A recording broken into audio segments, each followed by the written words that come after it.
Booyaka Booyaka 619. Booyaka Booyaka. Rey Mysterio was on the Impaulsive Podcast with Logan Paul. The newly signed Logan Paul, by the way, who signed a new deal with WWE. Covered that, last week or the week before. Logan Paul's deal was up after WrestleMania. He has re-signed. Even got a brand new photo taken with Triple H. You can tell it's a brand new photo because he's wearing yellow and not blue. The bottle's yellow and not blue. I don't know why the internet's freaking out about this. It's clearly fucking different. Photoshop. Jesus Christ. So the newly signed Logan Paul sat down to do an interview with Rey Mysterio, which I believe took place before WrestleMania. So this was before his fantastic match with Dominic, his son, which was my second favorite match off WrestleMania, by the way. I fucking loved Rhea Ripley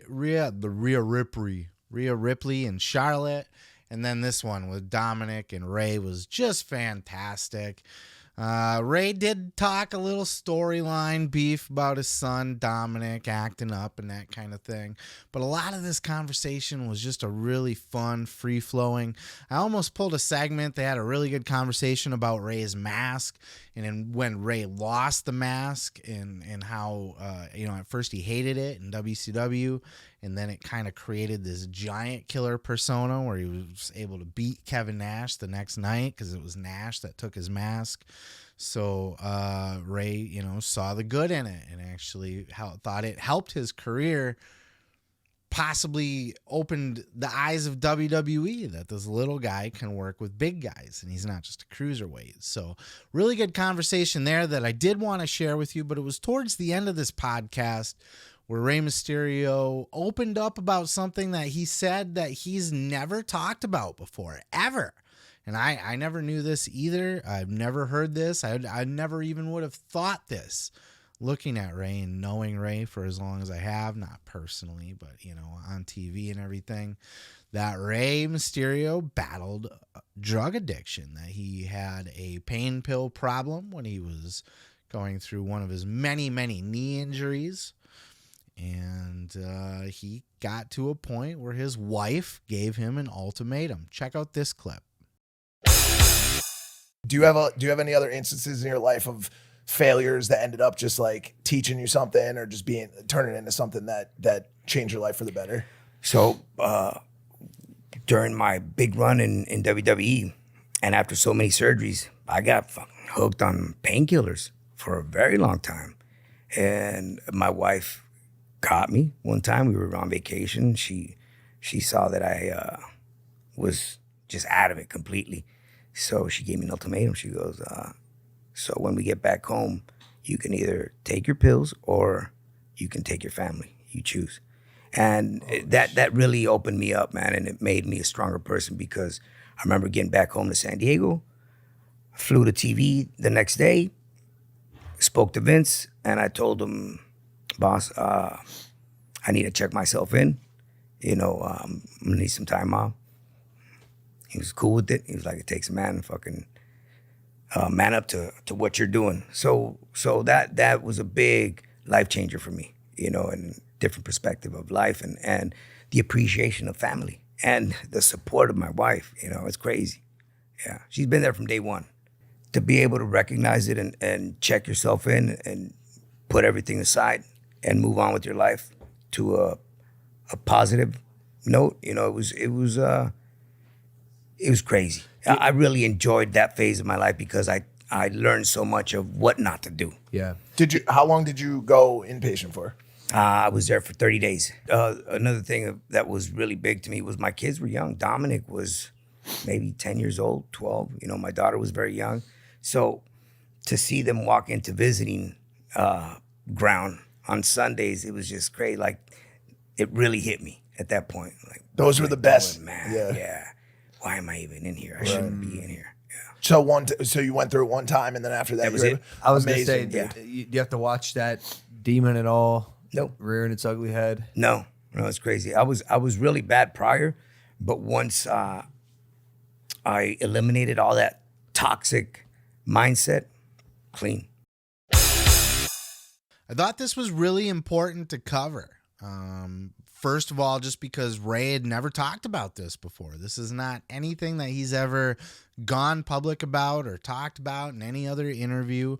As far as I'm aware, I've never heard it or known about it. And Rey said right here that he never talked about this before. So it's newsworthy for that. But also just that a guy like Rey Mysterio, a family man, a good, I believe he's a religious person as well. Now, we all know he's a weed head and a stoner, but we don't really, right? That's not a big deal. Smoking, it's fine. It's fine.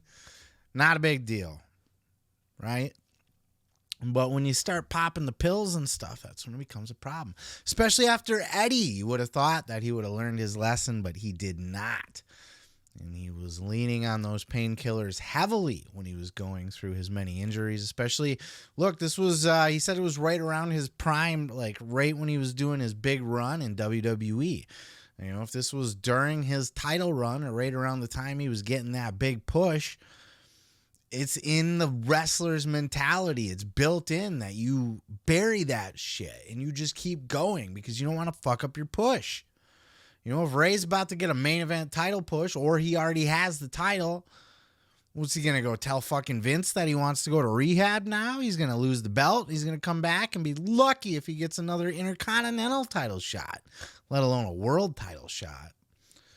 You know, so it's a big deal, and that's why wrestlers do that shit. And even a Rey Mysterio can fall victim to that because it grabs you. You know, you don't take it for fun the first time. You take it because you need it, and then you need more because it's not enough anymore. And you're taking them so much, and you're trying to get through your day on them. You're not just trying to take the edge off like some people do. They're out there still fucking crashing and banging all day long out in the ring and putting more damage on their injured body and then just trying to fix it with fucking downers. And then you get into the habit of where, okay, now I'm down. Now I need to pick myself up. So I need a few uppers to go do the show. Then I can come back down at night again. And it's that horrible system that does the damage to your heart. And even a Rey Mysterio fell victim to that. And then it took his wife, Angie, to give him an ultimatum.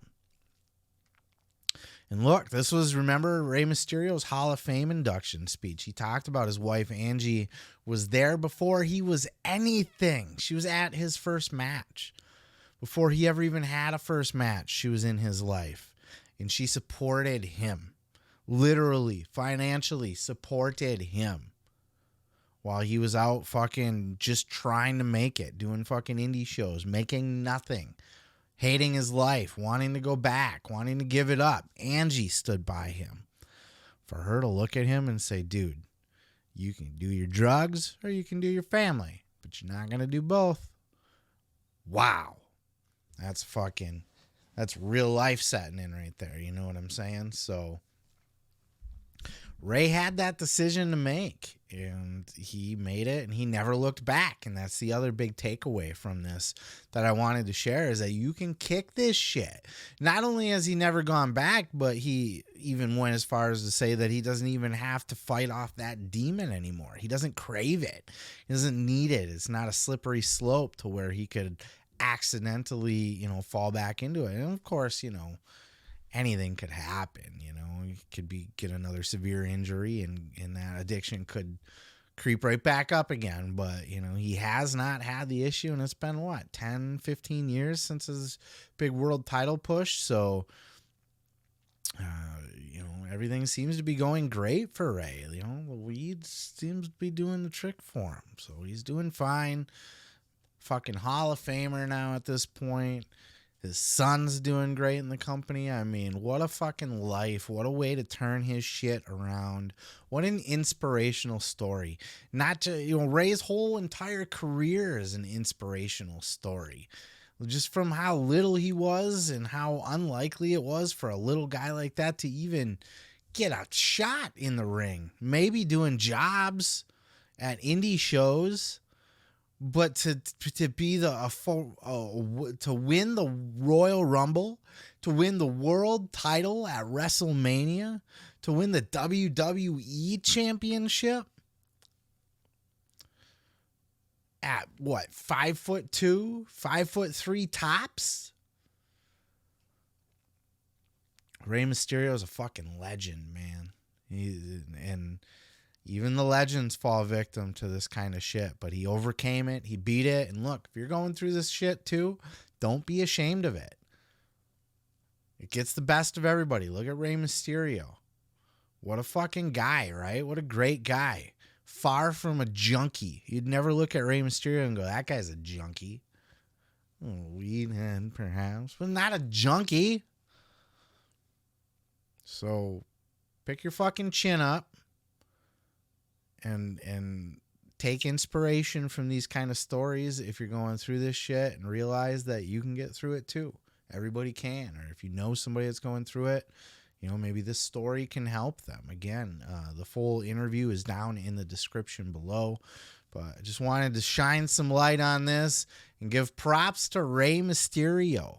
Booyaka, booyaka, 619. Give me your thoughts down in the comments below of what you thought of this clip, or Rey Mysterio in general. Just show some love for Rey Mysterio.